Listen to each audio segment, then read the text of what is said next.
Record.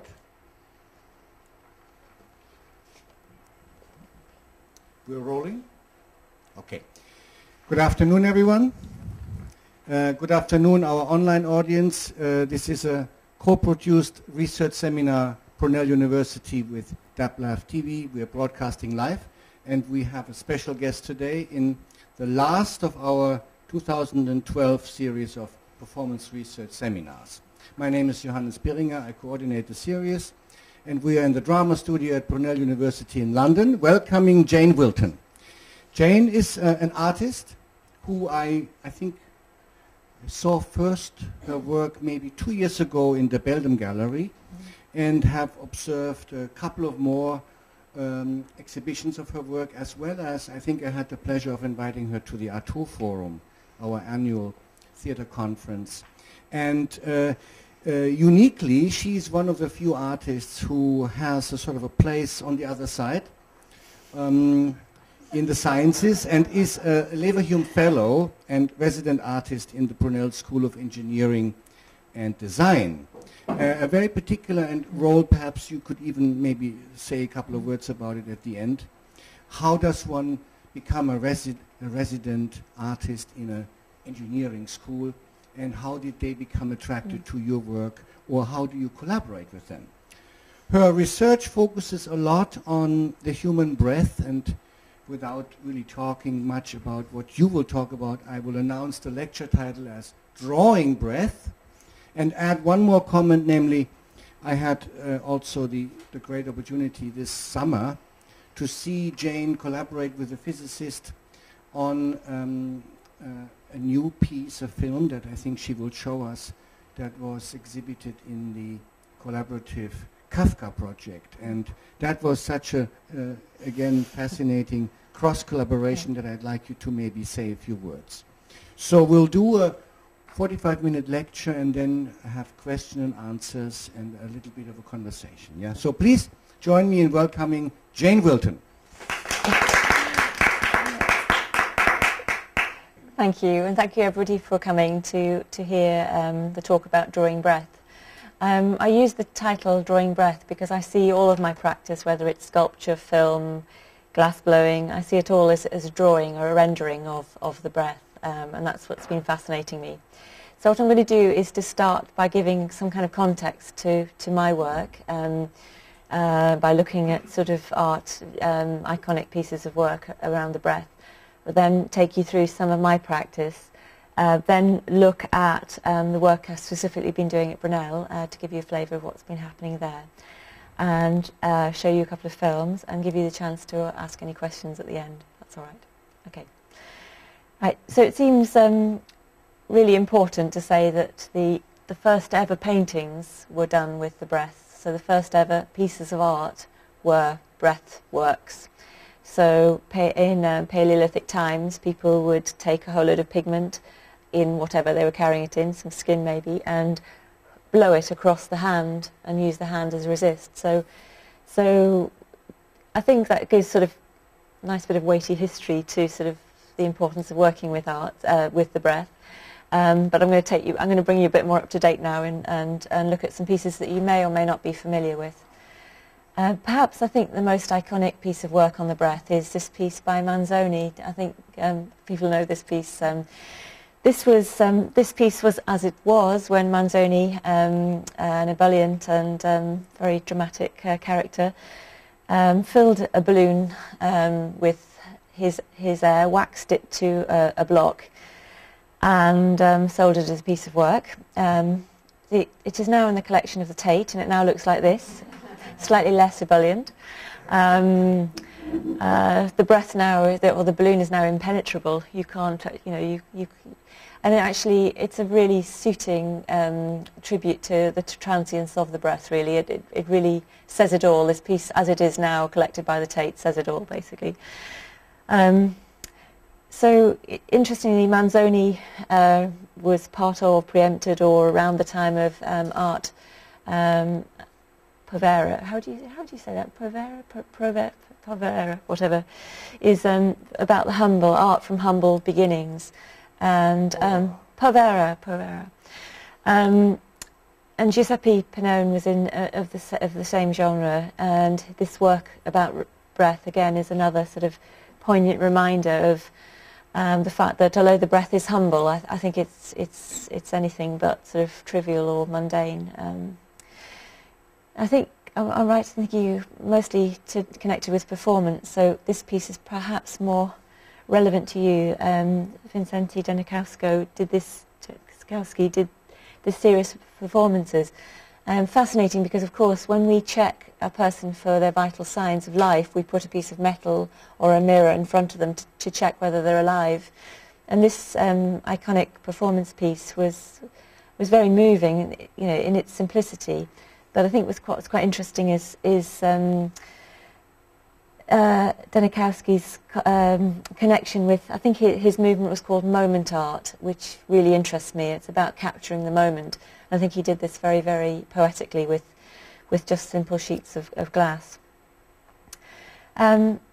More contemporary example, and perhaps these next three pieces of work are perhaps have much more influence to my practice than the earlier pieces I've shown you. But the person I think I've been most influenced in my work is Cornelia Parker.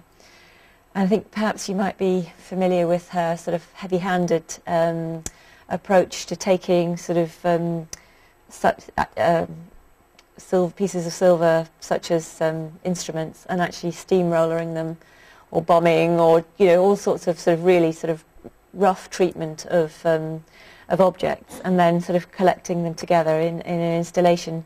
This one you probably know is in the V&A and called Breathless, and actually had a really important impact on me when I was starting my work on breath. I worked with Cornelia Parker in my thesis, and it was at the time she had this piece of work in the Baltic, Perpetual Canon. And when I asked her about how she saw her work, she said she saw these pieces, these flattened pieces, as inspirations. And I found it really hard to believe, because for me they were all about the flattening and the expiration and the moving out of. And she said, okay, they could be seen as both, but she still stuck to seeing these very much as inspirations. And I thought about it, and I think the only way I could connect with this was when I actually watched the audience at this exhibition connect with her work. And I saw that people saw the shadows and actually breathed into her work. So this flattened, two-dimensional work then became inflated by the breath of the audience. And then I could start to see it as some kind of metaphor for inspiration. I had fun with that. Now, as I've shown you Manzoni's balloon, I had to show, and I'm talking about Parker's work, I had to show you Parker's response to Manzoni.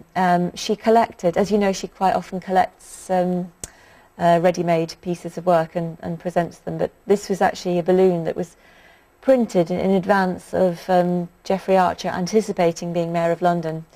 So it was all supposed to be about celebration and inflation and actually, due to the course of events, obviously as a sign of deflated ambition, and I think that's really beautiful in itself. So moving on to an architect, Philippe Raum, who really inspires me. I don't know whether, did anybody see this piece of work in Radical Nature at the Barbican?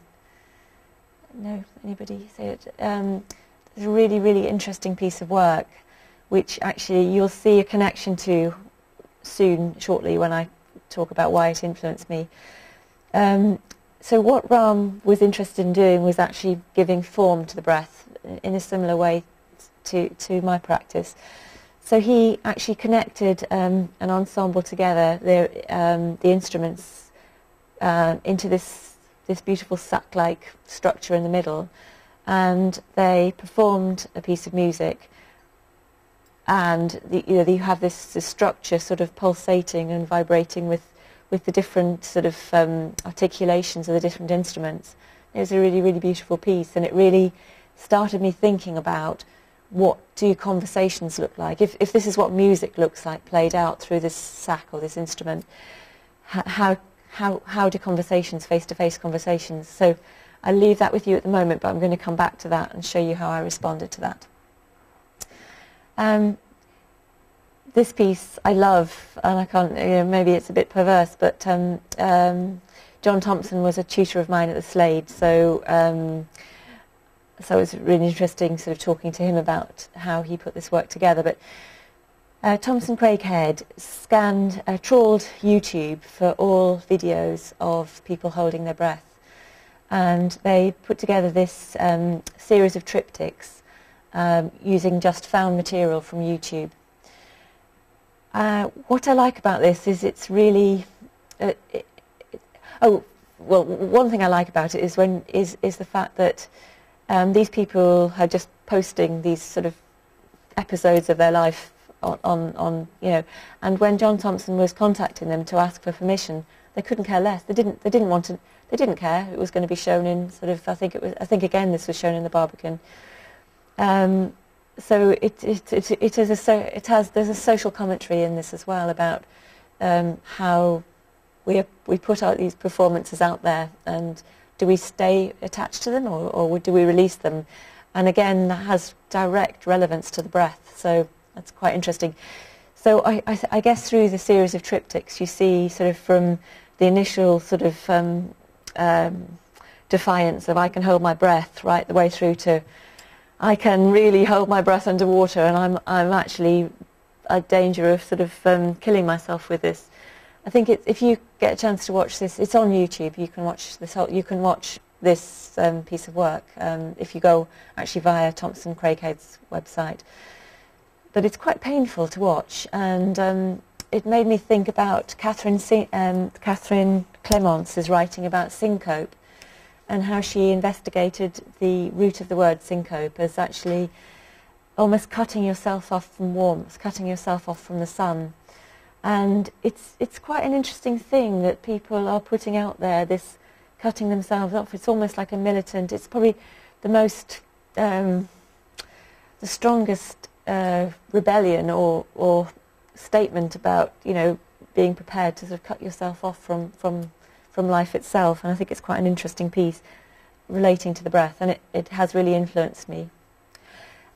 But the last person, before I move on to my work, is another architect, interesting, an Argentinian architect. I'm not sure whether any of you know of this work, Thomas Saraceno. But I'm fascinated by bubbles, and you'll see that in later pieces of work. And Thomas Saraceno does bubbles on a really lovely large scale. And the reason I think the bubble interests me is that we have David here, so he can actually probably give you the better theory than me about apparently when bubbles are all the same size, I'm going to get it right now for you. Where and Phelan finding is that the bubbles share the surface area perfectly, and it's the most equitable use of space. The bubbles pack themselves in.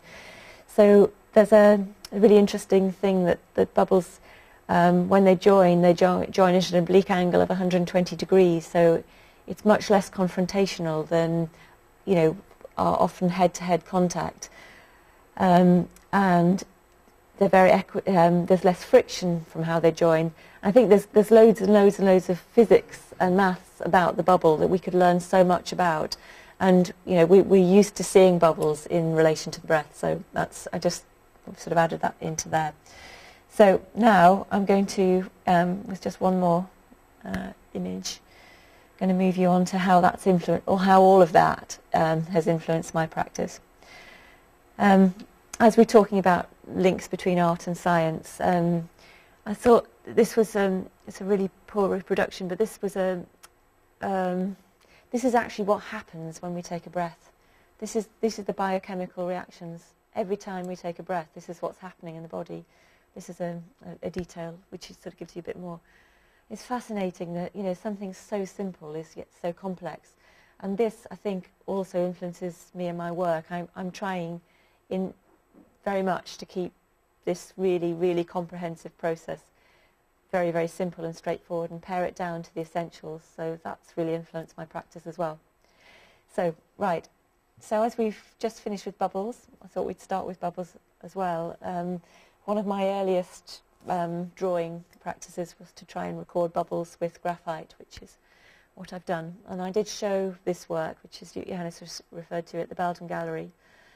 And it was interesting at the end of the exhibition, because this work's not fixed at all, that people have put their fingers through just to see if, is this, and I like the fact that the work is transient, the breath is transient, and it's, so that does have important parts for me. But anyway, okay. So the first time I started really working with the breath was when I did a site-specific project with a hospice.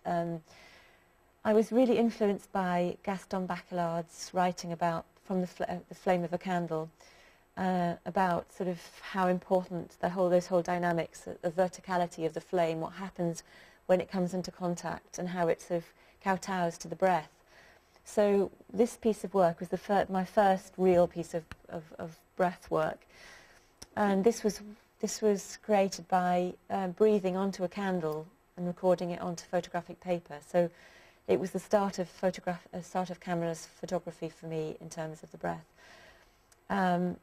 This was part of a series. I have got, if anybody wants to take some of this away, I have got some brochures about this work if anybody's interested. So you can actually see it sort of in real size. What's really interesting to me about this work, particularly this one, is looking at how all of these small, this is a micro breath, and how this actually relates to the macro of the atmosphere. So, for example, my sister's a pilot, and she said that this image really relates to cumulonimbus cloud formations. She said, I'd never take a plane through that. And it's really interesting because whereas these earlier images, this was the first image I did, and it was done with total equanimity. I had no expectations. This was just playing. There was no forcing it at all. But this was a blow. This was blowing. This was extinguishing the camera. And so those dynamics are picked up by the photographic paper, which I think is really, really interesting. And one final image in this series, I thought it was really interesting because this was when I was really wanting this work. So I'd actually got by, I knew this worked, but now I really wanted it to work. So I really had strings attached to expectations, and these strings actually played out in the work. They're there. So you can't trick this process. It's there. It records whatever's there to be seen. I've got this in here just as a reference because, of course, the links to this small breath, I do see a lot of this recording as recording personal clouds. So you've got these small clouds, and they really do relate to the works of Constable, who spent years and years archiving clouds and cloud formation. So quite often I do work in series. I mean, the breath is about repetition, so I find it really useful to repeat and look at different, and every breath is different. So quite often I like to install, I showed this work recently in the Research Commons room in Brunel, and I showed it also in the Belgium Gallery and other exhibitions. And this is breath recorded directly onto 5x4 photographic film and shown in a cluster. So this sort of led me on to a series of work which I'll whiz through, so we've got more time to talk about other stuff. But this black and white work is sort of poignant records of moments in time, and I think what's really interesting, if I just whiz you through so this is just one single exploration, and you can see the breath forming through the drawing onto the paper. This is after exercise, so you'd expect this sort of repetition of breath. But I think one of the most beautiful pieces, which actually is not showing up here very well, but this is a hospice patient, and this patient died actually 3 days after taking this image. And I think what really was important to me is that the family said they saw this as a portrait, a very sort of poignant sort of tribute to sort of last days, and which connects me to Susan Sontag's comment on photography. She writes about photography as being something directly stenciled off the reel, and I think the work I've just shown you is even more directly stenciled off the reel, because it literally is a drawing of the trace of that movement. In terms of science collaborations, first you asked me about collaborations. I also interviewed Liliane Lin about her. She did a residency at NASA, lucky person. And David, you'll appreciate this. This is the source of my interest in aerogel. This is a piece of stardust landing on aerogel in outer space, and this is sort of magnified what it looks like, the trace of impact. So, you know, I've been looking at these collaborations for some time, and I think when you look at my work in relation to that, you see those same organic patterns happening throughout the work. So, because I've got lots to show you, I'm going to quickly whiz through and show that I've also investigated all of this work in colour. This is an installation shot from the Belden Gallery. So, my work is quite diverse. I'm interested in the breath, and I'm interested in any possible way of recording the breath. So, Johannes might reflect that exhibition at the Belden was quite eclectic. There was lots and lots of different pieces of work, including actually this is post the Belden Gallery, this work, but there was some of it this in there. So I like looking at practices, existing art practices, and slightly subverting them. So, for example, etching is usually seen as quite a high-end art practice, and it's all very sort of fiddly, and I quite like subverting that and actually using the copper plate to be the receptacle for a breath and etching the breath. So this was, I first did this work in a residency in Heels on Tottenham Court Road, where I recorded 200 of their customers' breath for their 200 years, their bicentenary celebrations. So I have again, if anybody wants to look at the end, I have the book. It has got the whole collection in there. So,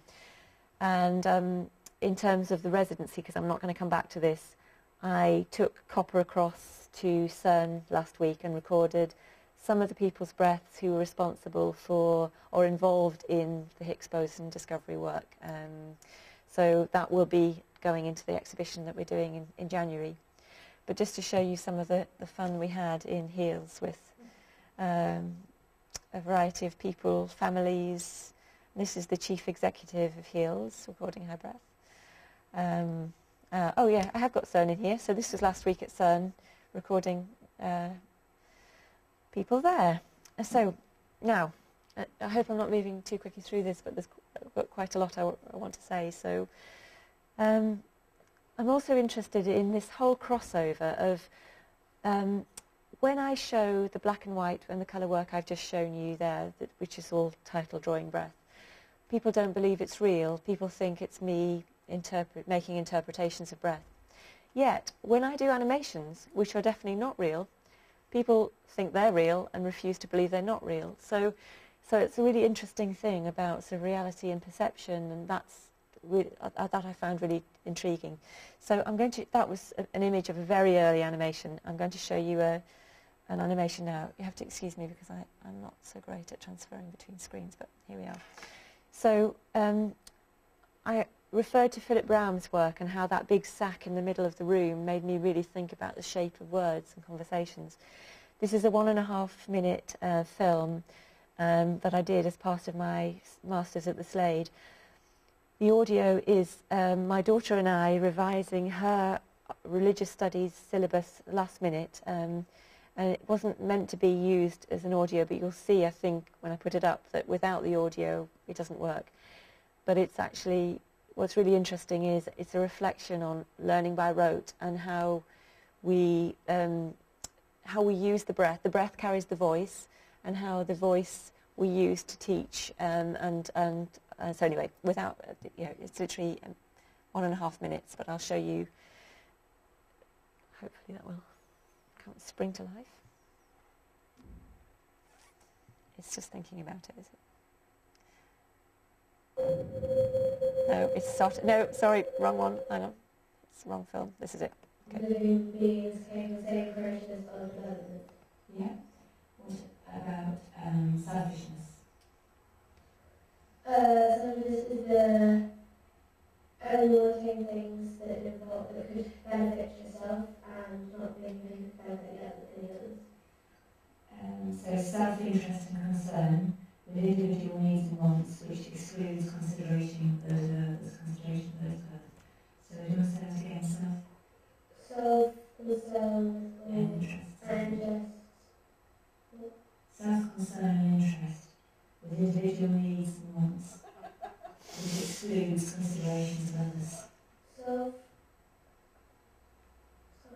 concern, concern and interest, which exclude the wants and needs of others. okay. What about cyclical and view of human existence? The idea that the human life has no beginning or end, it's constantly being reborn Yeah, or that's right. die. Okay. And free will, can you give me a definition of free will? Free will is the idea that human is free and therefore we are responsible for our own actions and no one else decides for us. Yeah, exactly. You got the gist. You got the gist of that. Afterlife. You got the gist of that. So let me. Oh, do you want that? Do you want that? You missed that, didn't you? I think. I don't think after is the life after the continuation of life after someone's died. Yeah, continuation of existence after death. That's okay. And can you give... Right. Okay. So that's a taster of that piece of work. We're back to you. So that animation was called Conversation Piece, and I was able to stop that animation because the animation was done in Maya in 3 dimensions, although what you saw is a flat representation of it. I think it's possibly just quickly to add that the arrows that you see in the drawing are actually the force within the word, so it's the pressure points within each word. And what I was really interested in is where those words collide. I should have brought those pieces. I haven't, but I've got some other ones here. I stopped the animation at certain points, threw a net over it in Rhino, and then had these words 3D printed.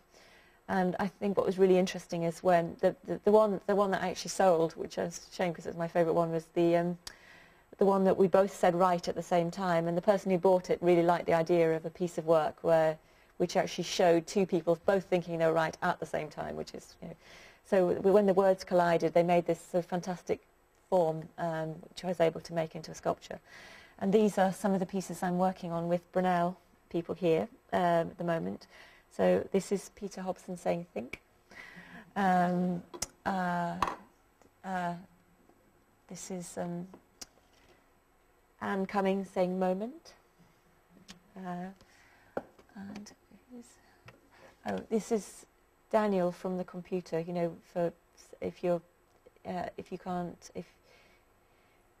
blind and you do your essays, the Microsoft person Daniel saying because. So we wanted to be inclusive, totally inclusive in this work, and there's much more of this work being done, and it will be shown in January. So, okay, so moving right on to the next piece of work, if I can.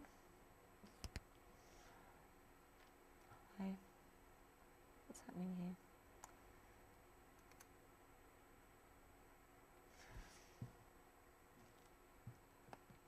Okay, now let's jump right ahead.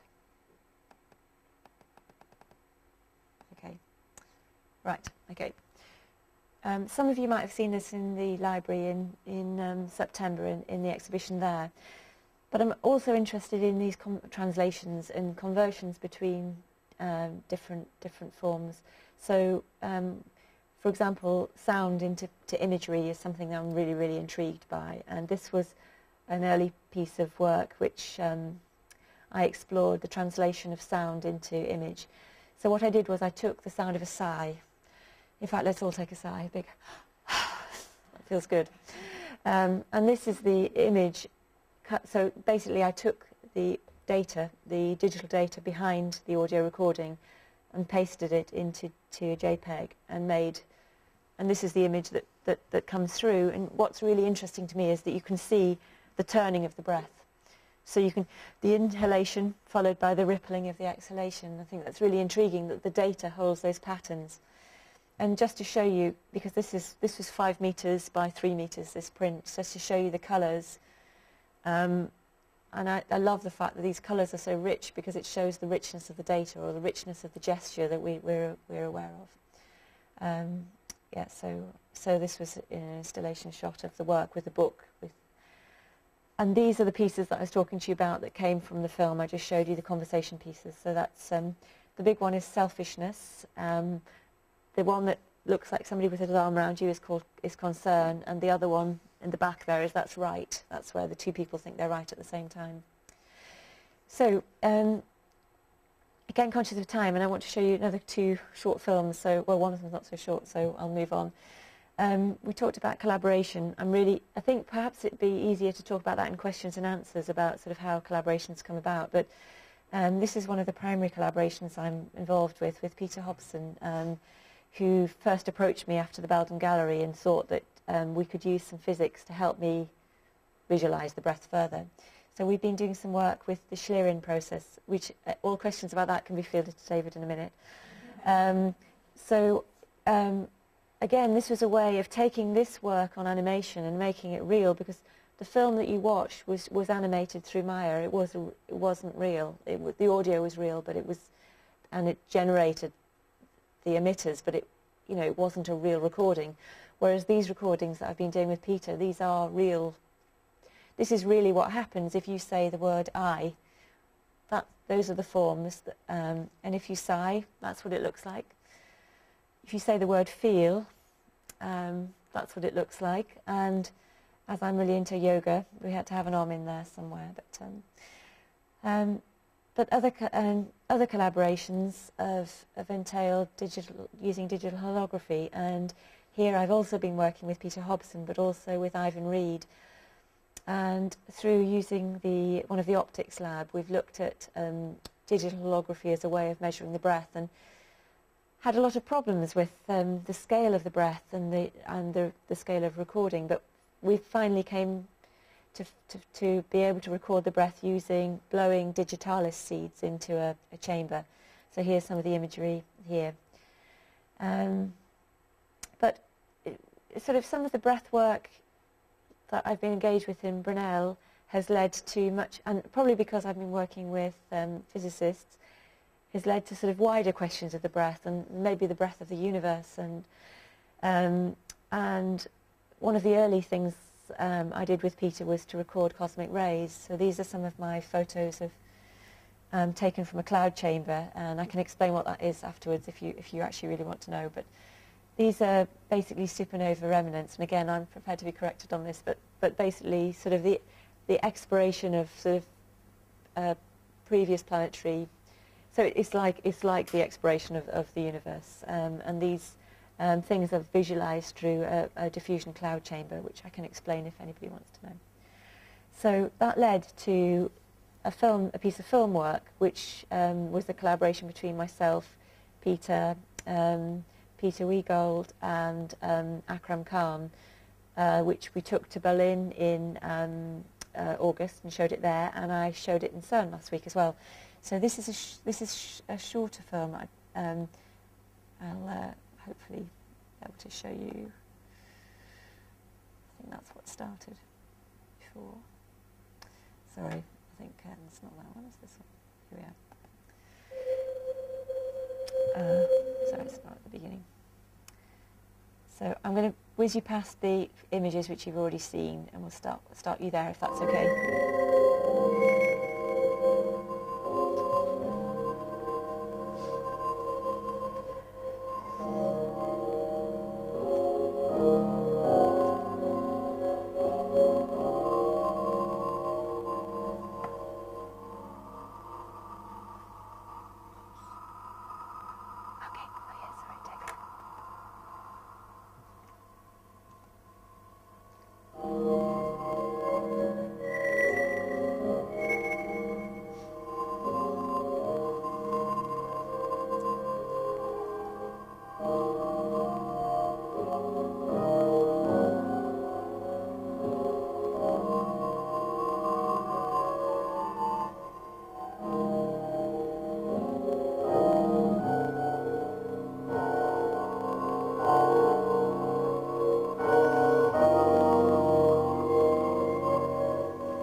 interest of time, I won't take you through all the subtitles. So, looking at... So actually, that's good, because actually the last piece of work I was going to talk to you about is the other collaboration that Johannes referred to. Now that is a slightly longer film, so what we could do is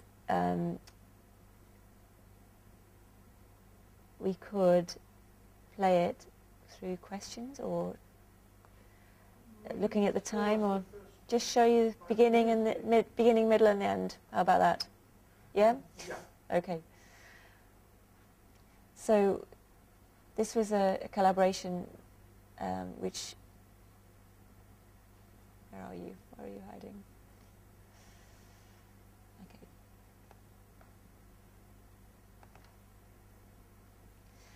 Okay. Resulted from Will Self's project on the Kafka wound, which I know.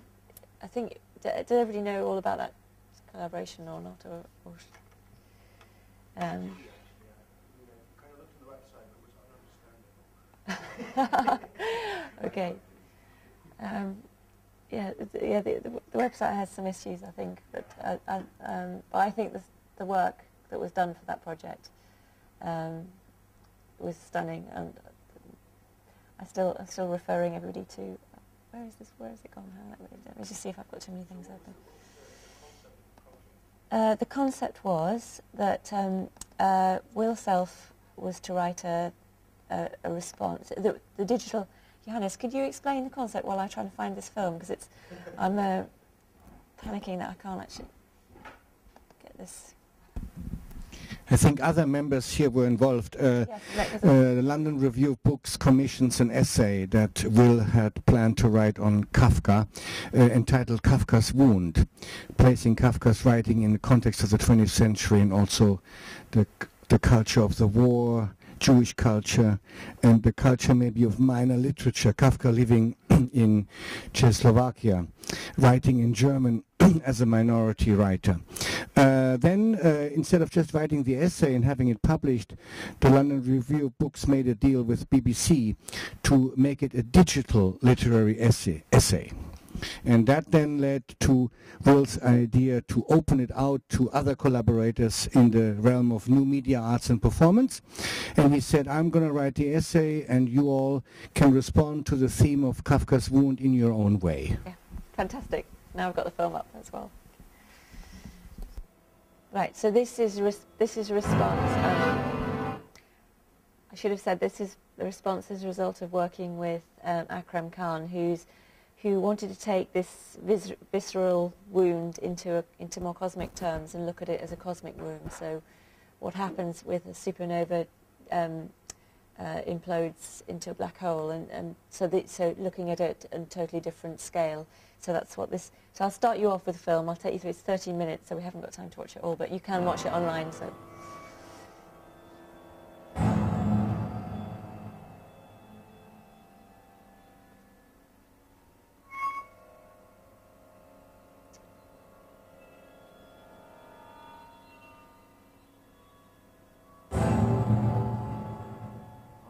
Oh, yes.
take you into the middle, and then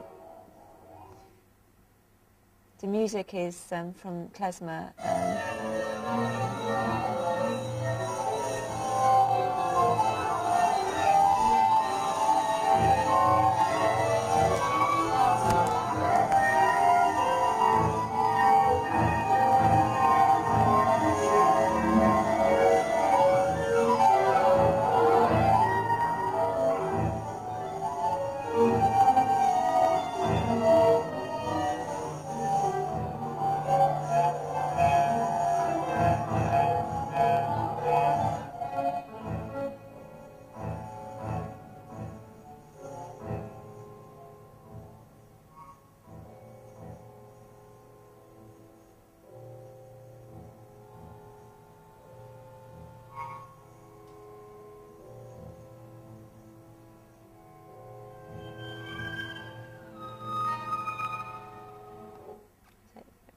So I'll take you through it, and then you'll see, and then you can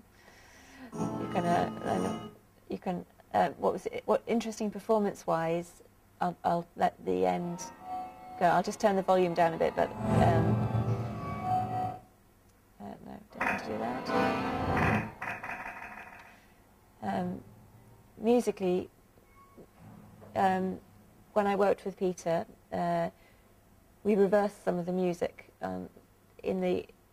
As the film goes in a total loop, as you've guessed. So what was really interesting was to play with sort of running the music in real time, parallel with it being reversed in real time. And there's some really, really interesting developments that take place in the second half of with all of that experimentation, which was a really, really fulfilling part of the collaboration for me anyway. I really found that really interesting.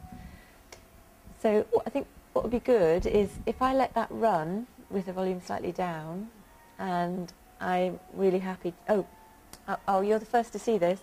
This is a lenticular take. I've taken with. In fact, it's best if you pass it round, and you can see. Can you see how the images are? There's 15 of the images, not just from here, but from some of the other photographic takes. If I get up without throwing this around, I'm happy for you to. This is one of the tester pieces for the exhibition, so pass it around and have a play with it. So taking some of the imagery into because Johannes was interested in me sort of talking about. Shall I turn this music down? Talking about how a piece of work and a collaboration can trigger a number of different outcomes. So I thought it was quite. Good to see sort of how different pieces of work have come from the same starting point. Cool. Thank you, Jayne.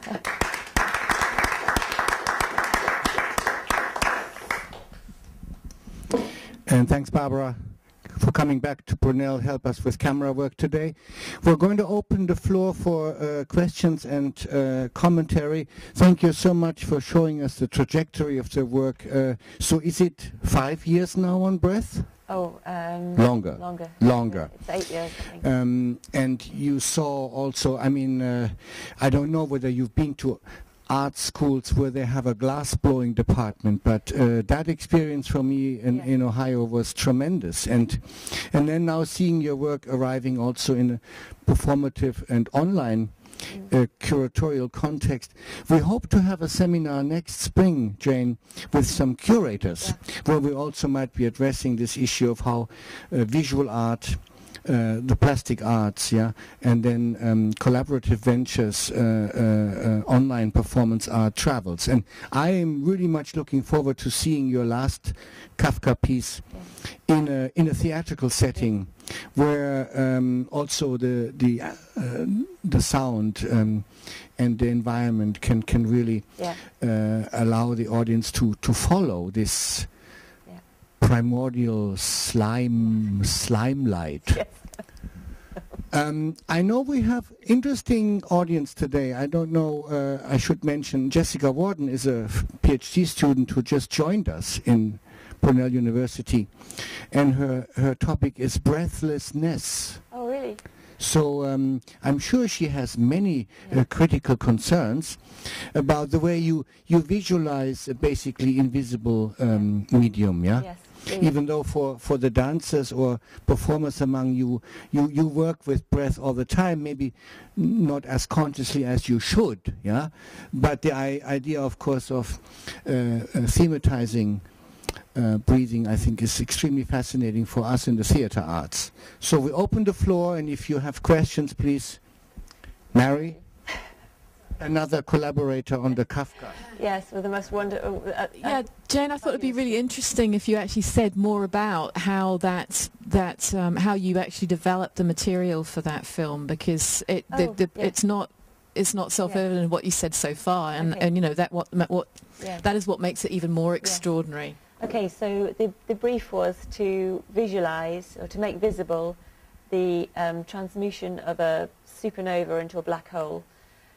So I made a sculpture of all of the elements that are generated by the supernova demise. So silica, sulfur, argon. I used an argon light, helium, or everything that was generated by that supernova demise was in that sculpture and was eroded by acid. So actually, what was significant about those elements is that, of course, those are all life-giving to us. So the death of a star generates life for us, and the visualization of that, that's why the looping was important. It was important that it went from decay back into rebuilding, and so did that answer it better? Yeah, no, it is. So the sculpture was the significance of, and you saw the iron fibres through it, and that had a double importance. It was firstly because Kafka talked about worms, and I didn't want to put worms in because it was they were all so anyway. So I used them to try and portray the metaphor of the worms, but by using iron, which was one of the elements that is liberated by supernova demise. In terms of, if I may add a second question, in terms of the technique of your visualization, I think there was one film that I remember seeing by Cronenberg that used this kind of photography. I've forgotten how it's called when you do time-lapse. Is it time-lapse? Time-lapse photography. I thought that was fascinating, and in a way links to maybe your new interest in animation or animating breath and using a more cinematographic language. Is that correct? Yes, I'd like to look that up. Yeah, sounds good. Yeah. The pictures that you had of the kind of photographic paper, the way you trace the breath, how do you actually do that? Because I found that so interesting. Yeah, well, what it is actually getting people to breathe on different light sources. So you saw the dynamics of the candle, and that's actually done breathing using different light sources. So fibre optic lights or any kind of, but it's basically sort of the paper records the movement of the light. So wherever the light moves, is where you get the blackness. So does that make sense? I really, it's funny because I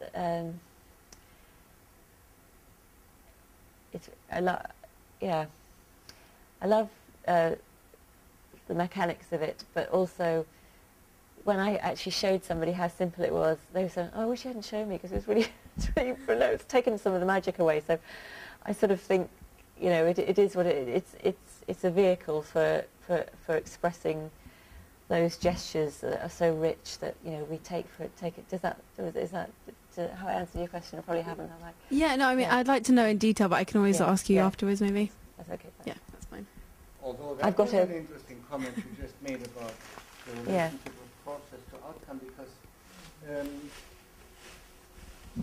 the outcome is what we then see, and experience aesthetically. And the process is always disappointing. As I have the microphone, can I just ask another thing?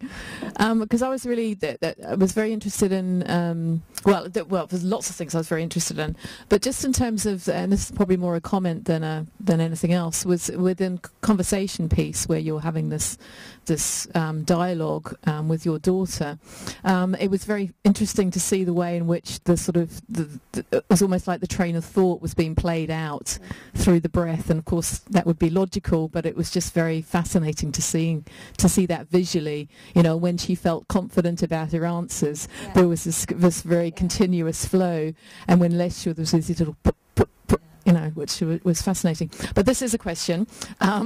With the Craighead work, where you had the triptych of YouTube clips, I wondered, did he look at all into you know, like deep water breath holders? And I wonder if you'd also looked at, you know, the ones that go very, very deep and hold their breath for extended periods of time. It's a really good question. I'm positive he must have done, but it's whether those deep water breath holders recorded themselves and actually posted, because he was looking at the source, or they were. Oh, of course, so it was just found sources, yeah. It was just found sources, but they were really intrigued about this whole phenomenon, but it is really that, yeah, I mean, that's a really interesting addition. But they basically trawled 61,000 posts on YouTube to get that series. So I think they used whatever was there, and that was their criteria, that it was found material. So you need another footnote, Mary, if I may. I think this is a fascinating question, and maybe in the dance tech community out there, the name is familiar. Perhaps Australian artist Sarah Jane Pell also got herself, I think, into a science think tank for a while as a resident, and explored living under extreme conditions, living underwater. And of course what came into play there was she needed oxygen. And actually living underwater you can't really do without help. But when I learned about the scientific apparatus around the duty of care and how the medical staff would have to look what will happen to her body as she lives in this particular state, is fascinating. And then I think she traveled up to Canada, where they're exploring the next Mars landing. Again, extreme environment requiring particular adaptation of human body. And also, I guess, revivifying someone who has lost where the heart stopped, is also, I think, a poignant medical humanist issue. How do you revivify breath?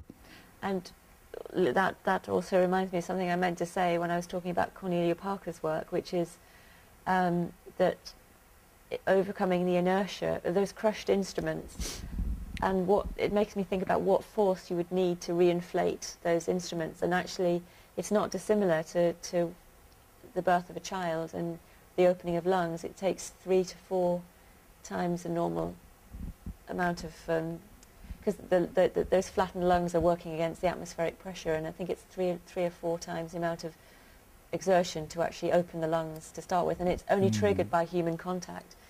So, it's by contact of some description. So, which is why it really resonated with that picture of the people blowing in, because it's sort of all about contact, isn't it? It's all about sort of response to stimuli, and sorry, that was.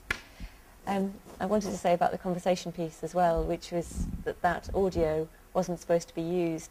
It was literally the reason it has it. I think it works is because it really was genuine footage. She really was going out the door to take that exam, and she really didn't know those terms. So there was nothing sort of rehearsed about it. It was literally sound recorder on.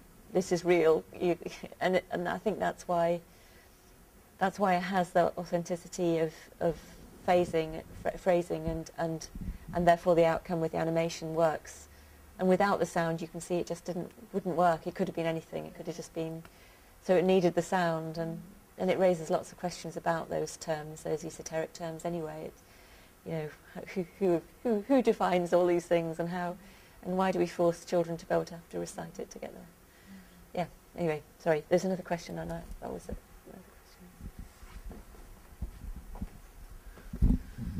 Hi, I'm really interested in the phrase "this is real," and especially in the context of representation, because I would argue that in the application of the Schlieren process, that there's still a lot of things there that have been decided by the person who represents.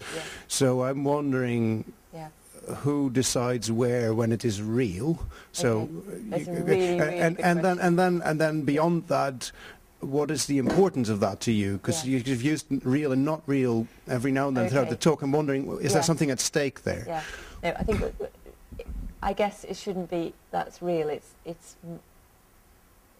generate a bit like the Susan Sontag thing, generated from the real, stenciled from the real. It was actually, that was a real word spoken, and that was the impact. That was a genuine, that was a cause and effect recorded. Whereas the animation is, I set it up and program it. It's how so it's more subjective. Yeah, I understand that. I'm just wondering if the dichotomy is useful. No. Where it's important to me is that it's really interesting. You know, you're right. None of it is real. It's all, but actually, what it's perceptions of grades of reality that are interesting to me. It's really interesting to me that when I show that animation conversation piece or previous ones, that I think, as I said earlier on, the response is as if, because people are used to seeing their breath on crisp November days, you can actually get your head around that. Whereas some of the black and white images I show, people can't quite understand where they've come from, so they think that but I see them as more indexical, because indexical probably a better word than real, because they are a direct translation of what happened at that moment in time. They're a direct recording. So that's, but yes, so real was the wrong word to use. But very good point, and I should have, But is there something important about that for you, that it is more real, or is it just something that sometimes occasionally is not? Just in terms of inquiry, I'm just fascinated. It doesn't matter to me whether it's real or not, because otherwise I wouldn't present animations that were fictitious. But it is interesting to me how an audience perceives the work, and how, because it doesn't bother some people, but some people it really does bother, and I think it's the response to the work that's interesting to me, rather than, because I do work that's both, you know, that has that is a direct recording, and things that are not. Yeah. I get the vibe. The trace etchings are somewhat peculiar if, in fact, a person would say, here's my breath, this is Louise's breath, and if people begin to fetishize the trace as something that was actually now in a fixed form, and I mean, but people seem to like this kind of trace, do they? Yes. Of their aliveness, of their having been alive in that moment. It's really in the copper plates. People really, and there's a lot of anxiety, especially at CERN. You wouldn't believe how many anxious people about their breath are. Just, you know, is it going to be small, or is it going to? Did it really? Honestly, if the same person took a copper plate and did it 10 times, each one would be radically different. It really is a moment in time, but yet it is still portraiture. It still is sort of.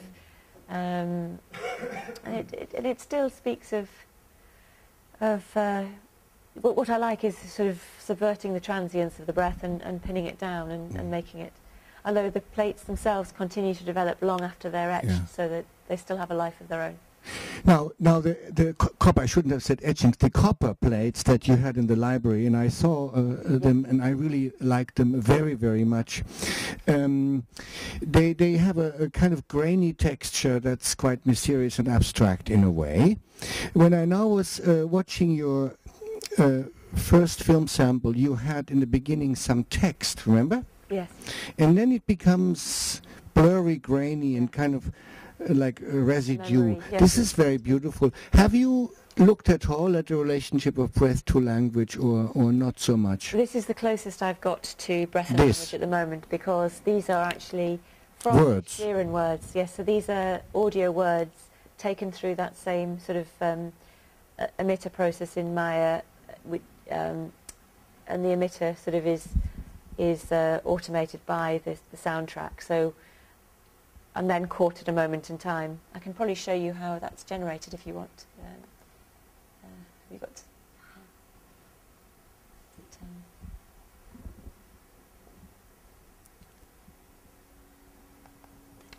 That's okay. That's okay. Okay. Thank you very much. I'll show you.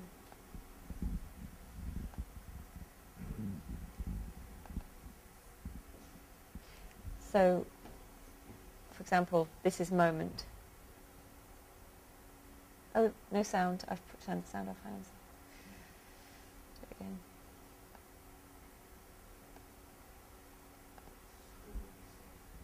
No sound. No sound. And I'll try again. Sorry, third time lucky.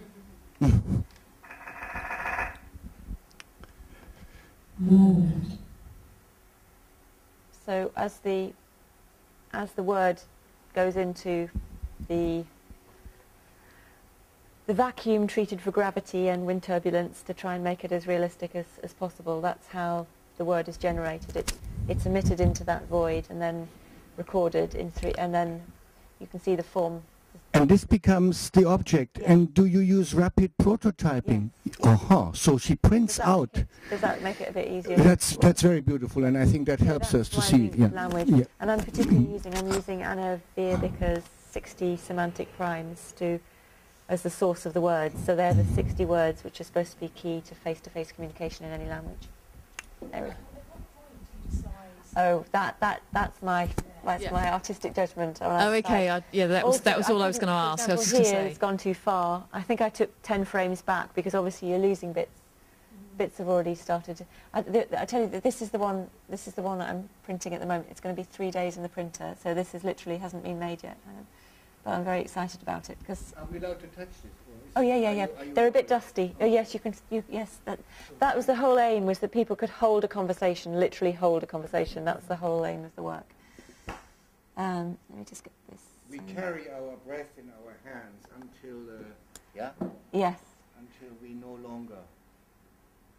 So I'm going to show you this one. This is romantic, are you? Yeah. Yeah. I'm just going to show you this last thing, and then I'm going to be quiet, and then you can.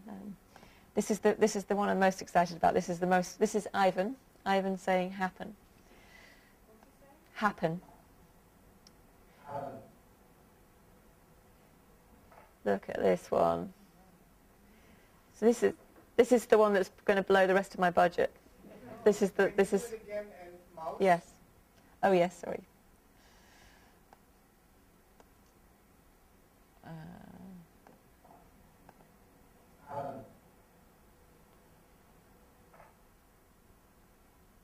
Just look at those forms. It's so. So I stopped it at 220 frames, and that's 250. So here it's broken up too much, and even then that was 6 hours of patching up holes because it had started to fall apart, and the rapid prototyper won't cope if there's even the slightest hole in it. So yeah. Yes.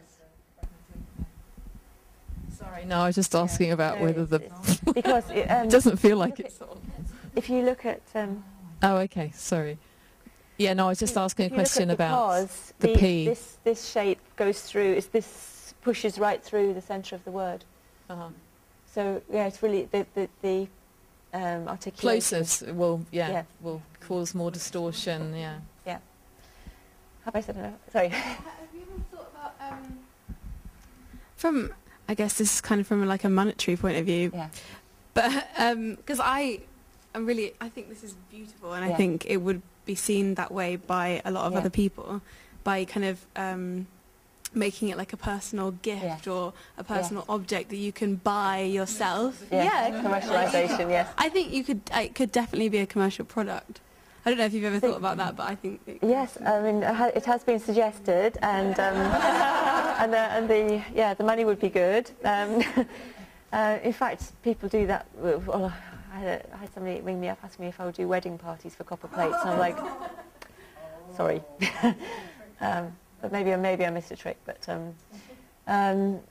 it's certainly something that I had thought about, but at the moment I guess I'm more in. I get a bit bored when it goes to don't have the money. I get a bit bored. I like seeing the new processes, and I learnt a new one today, which I'm hoping going to squeeze into the exhibition in January. But you have to come and see if I've managed to pull off a new form of daguerreotype. If I pull it off, I'm going to be really, really happy. Yeah. We're almost at the end. Obviously, your language is deeply informed, I think, by an artistic sensibility, and you are an artist coming from an art school. How does your current environment, the scientists in engineering, how do they respond to your vocabulary, or have you adapted some of the mathematics and physics of molecular structures and so on? I've had it. I think I've been on a steep learning curve. Would that be fair to say? I've had a steep learning curve. I think I think the collaborations have been fantastic. I really think that I've learned a lot about the scientific process. Works both ways. There's times when for example, Peter said to me, "Oh, we can present that paper like that," and I thought it's not ready for it. And then there's times when Peter said, "That's ready," and I'm like, so we come from different perspectives. And what's interesting with the science is that I mean, it's primarily Peter I've been working with. So Peter's very keen. He's what was I going to say? I've lost my track there. I have learnt an enormous amount, especially when we went to MIT and saw. I think the funniest thing was Peter and I presented at MIT, and it was all about holography. So 50% of the audience were artists, 50% were scientists. And I was absolutely amazed that the scientists said that they didn't understand a word that the artists were saying. Because as an artist, I was sitting there thinking, all these equations being thrown in a sort of fast succession, I couldn't even read them before the next slide was up. And it was really interesting to me to hear that some of the scientists had as much of a problem understanding the language of critical debate about visual art. But there's definitely been a learning process. I don't know whether Peter's learnt anything from me, but I've learnt immense amounts from him. Do you apply a critical sense of reflection on, let's say, the notion of how maybe science uses visualization techniques or uses artists sometimes to make it look... Akram sometimes says such ridiculous things like, oh, it will be very beautiful to think about the beginning of the world through the music of Beethoven, yeah? But what does this mean, yeah? And why would he associate Beethoven with the beginning of the cosmos? Yeah, so I'm wondering sometimes how we then, when we work with scientists trying to actually look at the physics of the Big Bang, make sense of that visually. Yes, and I think it's very important in a collaboration like this, and it was important in terms of the proposal and getting funding, that this wasn't about illustrating physics. And interestingly, Peter and I met with the lady responsible for art and physics collaborations in CERN, who was absolutely adamant that those collaborations should never be about illustrating the. And interesting, you like the closest I've got to illustrating the physics was in Akram's text in the film. And you liked the way that the words hung. That was Akram who insisted that the words hung in the space like that, like a memory. So that was Akram's idea. Yeah, that was Akram's idea. But that's the closest I've had to illustrating the physics, because I almost see that film as the start, and the blue bit is what I see as my work, and the collaborative part and the collaboration with Peter with the music. But the start point was the part that we sort of hammered out in Costa about how it should be, how we should communicate with, because that film was shown for a conference of particle physicists, and Peter and Akram felt that it wouldn't. They needed some kind of context framework, and actually they were. But artistically, I probably wouldn't have maybe put so much of the introduction of the images in. I probably would have gone straight into the... So that's been... I was a learning process and a process of actually working through. And when I showed that film to some artists, they were basically saying, yeah, it's interesting, isn't it? Sort of whether this, you know, you've just gone the right side of not being illustrating of a phenomenon. But that is a very important dynamic, and that's why it's a collaboration rather than coming into, you know, it's not, it wasn't, it was supposed to be sort of a exploration of ideas through the two different functions and fields. Thank you. Daniel? It's more kind of a comment in this, the critical culture in science. And I'm always amazed that, for example, my friends who work at the lab at Cancer Research, which is a world-leading lab in their field, that they have almost no awareness of the critical processes in the humanities, full stop. One of them once asked me, how can you possibly do a PhD in philosophy, for example, because you can't check if it's true or not. Connected to an absolute belief in the objectivity of their field. And it always amazes me that they have never heard of Foucault or Watchman Mackenzie, any of these people, whilst I have read Karl Popper. So this is really, I find this really, really fascinating, because there is often a complete denial about the way research projects are directed, or the research topics are chosen, undermine the idea of, or deconstruct the idea of the objectivity. So I don't know what your experiences are with this, but I found it sometimes really I was really amazed that this could be the case. I mean, of course, that they disapprove with Foucault is one thing, but that they've never heard of it. That I really find interesting. I mean, I think that was my observation about the time at MIT. I was totally... You're going to... No, I was just going to qualify and add from the scientist's perspective, as a physicist myself, we are amazed at the no knowledge of certain things in our field as well. There's a mirror image in terms of... I was about to say exactly that. These sorts of projects are fantastic. I say Jayne is working in the group that I'm a member of, and these sorts of things, you've just said about having that sort of text at the front that allows us scientists sort of a slight gateway into what the actual work is about.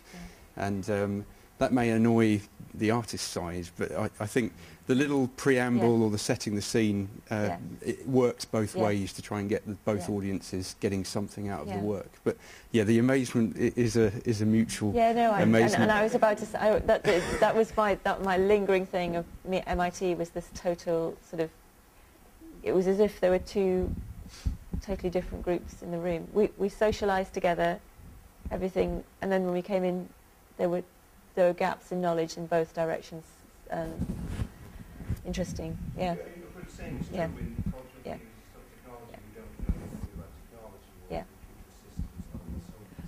Yeah, so would it be anathema to a scientist to become a scientist in residence within an art department, given your experiences at MIT? David? I think it does. I mean, I don't know if our group, our particle physics group here at Brunel, may be a slight exception, but certainly a number of my colleagues are very open to collaborations and multidisciplinary projects, and having Jayne around and members of staff like Ivan and Peter involved with projects, and I've worked with colleagues from School of Arts myself over the last few years. We might be slightly self-selecting in that we're quite good at that sort of thing, or we like to think we are, but I do think that the more we make those links at Brunel and beyond, it can only be a good thing. Yeah, I totally agree. Working with composers is another beautiful challenge, I think, in terms of these collaborations. When I met with Jessica Warden earlier, she spoke about entropy, and I remember now in the Kafka meeting, one of Peter Weigold's music students said, what if we recorded the klezmer music the way Peter is imagining, and then built in a kind of a decay function of the sound to let the klezmer slowly decay. I thought it was a fascinating concept, and I'm not sure whether you just can hear it from listening, but I think to a certain extent you can. But again, these are musical compositional techniques that are not maybe so obvious to the common in fact, perceiver. We use those entropic techniques in the Cosmic Ray film because Joel was played electric guitar, and while Peter was on the keyboards, Joel specialises in entropy. In entropy. So we did actually use some of. So actually, you're spot on. Yeah. We did actually play with that. I wonder, though, I'm just saying, in terms of perception, whether the general public or even a more specialized public can see these fine elements of those conceptual technique. And I think David's just picked up on it there, and Mary did pick me up on the fact that I didn't introduce the film. It's so easy when you're so close to it not to actually explain the broader context of the work, and that's a lesson always to be learned. And I think, as David said with the text, literally when I showed the film in, I did give a presentation beforehand, but as soon as the film was finished, one guy, you probably know him, Sir Arnold Wolfendale or whatever, do you know him? Yeah. Came running up, yes, you're right, he said, and I've done a paper to prove it, because it's the last point, was, could this be at the basis of our life or being here or whatever. And he basically said that he'd done this paper where cosmic rays hit by lightning were how the first mutations formed. So it was so that was really important that was there. So. Interesting when physicists are working on first things, and no theologian was invited. No. Well, we come to the end of our time, and it was great to have such a vivid conversation. And please maybe have a look at Jayne's catalogue. If anybody wants to take these away, they're very welcome to. And we are tremendously thankful for this pro bono lecture here at your host university. Thanks, Jayne Wilton.